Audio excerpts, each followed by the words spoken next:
ನಮಸ್ಕಾರ. ಇವತ್ತು ನಾನು ನಿಮ್ಮೊಟ್ಟಿಗೆ ಮತ್ತೊಂದು ಸುಂದರವಾಗಿರತಕ್ಕಂತಹ ಗೀತೆ ಮತ್ತು ಅದರ ಹಿಂದಿನ ಕಥೆಯನ್ನು ಹೊತ್ತು ಬಂದಿದ್ದೀನಿ. 1976 ವಿಜಯವರ ನಿರ್ದೇಶನದಲ್ಲಿ ವೀರಾಸ್ವಾಮಿಯವರ ನಿರ್ಮಾಣದಲ್ಲಿ ಮೂಡಿ ಬಂದಿರತಕ್ಕಂತಹ ಚಿತ್ರ ನಾನಿನ್ನ ಮರೆಯಲಾರೆ ಚಿತ್ರದಲ್ಲಿ ಡಾಕ್ಟರ್ ರಾಜ್ಕುಮಾರ್ ಅವರು ಹಾಗೂ ಜೂಲಿ ಲಕ್ಷ್ಮಿಯವರು ಮುಖ್ಯ ಭೂಮಿಕೆಯಲ್ಲಿ ಕಾಣಿಸ್ಕೊಳ್ತಾರೆ.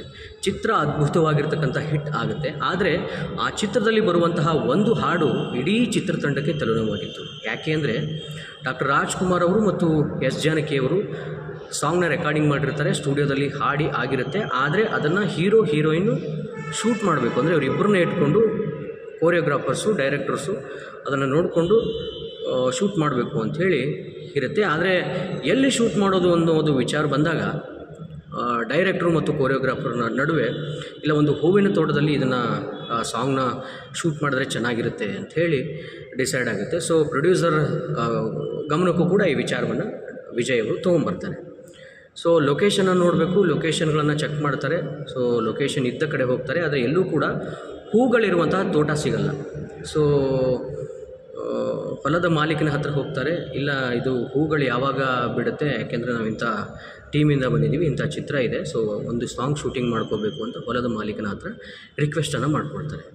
ಸೊ ಹೊಲದ ಮಾಲೀಕ ಏನು ಹೇಳ್ತಾನೆ, 1 ತಿಂಗಳು ಬಿಟ್ಟು ನೀವು ಇಲ್ಲಿ ಬರಬೇಕು, 1 ತಿಂಗಳು ಬಿಟ್ಟು ಬಂದ ಮೇಲೆ ಇಲ್ಲಿ ಶೂಟಿಂಗ್ ಮಾಡಲಿಕ್ಕೆ ಸಾಧ್ಯ ಆಗುತ್ತೆ, ಯಾಕೆ ಅಂತಂದರೆ ಆಗ ಹೂಗಳಾಗ್ತವೆ ಅಂತ ಹೇಳ್ತಾರೆ.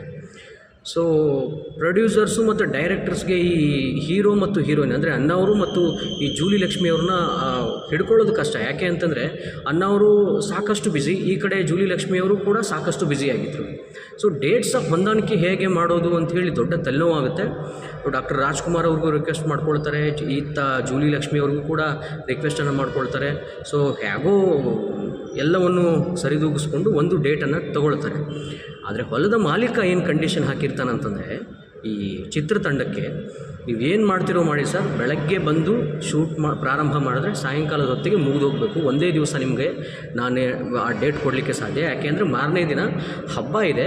ಸೊ ಶಿವರಾತ್ರಿ ಸಮಥಿಂಗ್ ಏನೋ ಹಬ್ಬ ಬರ್ತಿತ್ತಂತೆ ಆವಾಗ. ಸೊ ಅಲ್ಲಿ ನಾನು ಮಾರನೇ ದಿನ ಹೂಗಳನ್ನು ಕೀಳಬೇಕಾಗತ್ತೆ. ಸೊ ನೀವು ಒಂದೇ ದಿವಸದಲ್ಲಿ ಈ ಹಾಡನ್ನು ಮುಗಿಸ್ಬೇಕು ಅಂತ ಹೇಳಿದ್ರಂತೆ. ತಲೆನೋವಾಗಿ ವಾಪಸ್ ಬಂದು ಇಡೀ ಚಿತ್ರತಂಡವನ್ನು ಅಲ್ಲಿ ಕರ್ಕೊಂಡು ಹೋಗಿ, ನೀವು ಇವತ್ತಿಗೂ ನೋಡಿ ಆ ಸಾಂಗ್ನಲ್ಲಿ ಬೇರೆ ಬೇರೆ ಕಾಸ್ಟ್ಯೂಮ್ಗಳು ಇಲ್ಲ. ಜೂಲಿ ಲಕ್ಷ್ಮಿಯವರು ಒಂದೇ ಸೀರೆಯಲ್ಲಿದ್ದಾರೆ, ಡಾಕ್ಟರ್ ರಾಜ್ಕುಮಾರ್ ಅವರು ಕೂಡ ಒಂದೇ ಶರ್ಟ್ ಮತ್ತು ಪ್ಯಾಂಟ್, ಅಂದರೆ ಒಂದೇ. ಈ ಸಾಂಗ್ ಅಂದಮೇಲೆ ಬಹಳ ಕಡೆಗಳಲ್ಲಿ ಕಾಸ್ಟ್ಯೂಮ್ಗಳನ್ನು ಚೇಂಜ್ ಮಾಡ್ತಾರೆ. ಆದರೆ ಕಾಸ್ಟ್ಯೂಮೇ ಚೇಂಜ್ ಮಾಡದೆ ಅವತ್ತು ಆ್ಯಕ್ಟಿಂಗ್ ಮಾಡಿದರು ಡಾಕ್ಟರ್ ರಾಜ್ಕುಮಾರ್ ಅವರು ಮತ್ತು ಜೂಲಿ ಲಕ್ಷ್ಮಿಯವರು. ಸೊ ಆ ಹಾಡು ಈಗ ನಾನು ನಿಮಗೆ ಹಾಡು ತೋರಿಸ್ತಾ ಇದ್ದೀನಿ. ಒಂದೇ ದಿನದಲ್ಲಿ ಶೂಟ್ ಮಾಡಲಾದ ಈ ಹಾಡು. ಎಲ್ಲೆಲ್ಲಿ ನೋಡಲಿ ನಿನ್ನನ್ನೇ ಕಾಣುವೆ, ಕಣ್ಣಲ್ಲೇ ತುಂಬಿರುವೆ, ಮನದಲ್ಲಿ ಮನೆ ಮಾಡಿ ಆಡುವೆ. ಎಲ್ಲೆಲ್ಲಿ ನೋಡಲಿ ನಿನ್ನನ್ನೇ ಕಾಣುವೆ, ಕಣ್ಣಲ್ಲೇ ತುಂಬಿರುವೆ, ಮನದಲ್ಲಿ ಮನೆ ಮಾಡಿ ಆಡುವೆ. ಎಲ್ಲೆಲ್ಲಿ ನೋಡಲಿ ಆ ಕೆಂಪು ತಾವರೆ ಆ ನೀರಿಗಾದರೆ, ಈ ಹೊನ್ನ ತಾವರೆ ನನ್ನಾಸೆಯಾಸೆರೆ, ಮಿಂಚೆಂಬ ಬಳ್ಳಿಗೆ ಮೇಘದಾಸರೆ, ಈ ಹೆಣ್ಣ ಬಾಳಿಗೆ ನಿನ ತೋಳಿನಾಸರೆ.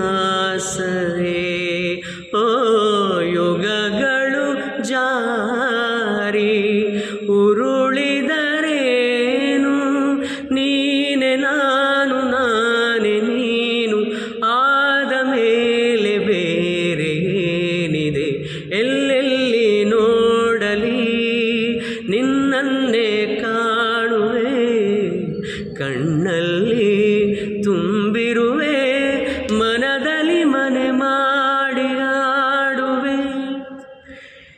ಈ ಹಾಡು ನೀವು ಇವತ್ತಿಗೂ ಅಬ್ಸರ್ವ್ ಮಾಡಿ, ಆ ಹಾಡಲ್ಲಿ ಅನ್ನ ಅವರು ಮತ್ತು ಜೂಲಿ ಲಕ್ಷ್ಮಿ ಅವರು ಒಂದೇ ಕಾಸ್ಟ್ಯೂಮನ್ನು ಹಾಕ್ಕೊಂಡು ಇಡೀ ಸಾಂಗ್ನ ಒಂದೇ ದಿವಸದಲ್ಲಿ ಮುಗಿಸಿತ್ತು. ಸೊ ಬಹಳ ಕಷ್ಟ ಆದರೂ ಕೂಡ ಅದರ ನಂತರದಲ್ಲಿ ಅಂದರೆ ಸಿನಿಮಾ ರಿಲೀಸ್ ಆಗಿ ಜನ ಕೊಟ್ಟಿರ್ತಕ್ಕಂತಹ ಪ್ರತಿಕ್ರಿಯೆ ಮುಂದೆ ಇಡೀ ಅವರ ಶ್ರಮಕ್ಕೆ ಫಲ ಸಿಕ್ಕಿತ್ತು. ಸೊ ಅಂತಹ ಒಂದು ಸುಂದರವಾಗಿರ್ತಕ್ಕಂಥ ಗೀತೆ ಅಂದು ಅವರು ಮಾಡಿರ್ತಕ್ಕಂಥ ಶ್ರಮ ಇವತ್ತಿಗೂ ನಮ್ಮ ಮುಂದೆ ಇದೆ. ಸೊ ನೀವು ಕೂಡ ಈ ಮಾಹಿತಿ ಇಷ್ಟ ಆಗಿದ್ದರೆ ಪ್ಲೀಸ್ ಲೈಕ್ ಮಾಡಿ, ಕಮೆಂಟ್ ಮಾಡಿ ಮತ್ತು ಶೇರ್ ಮಾಡಿ. ಥ್ಯಾಂಕ್ ಯು, ಧನ್ಯವಾದ.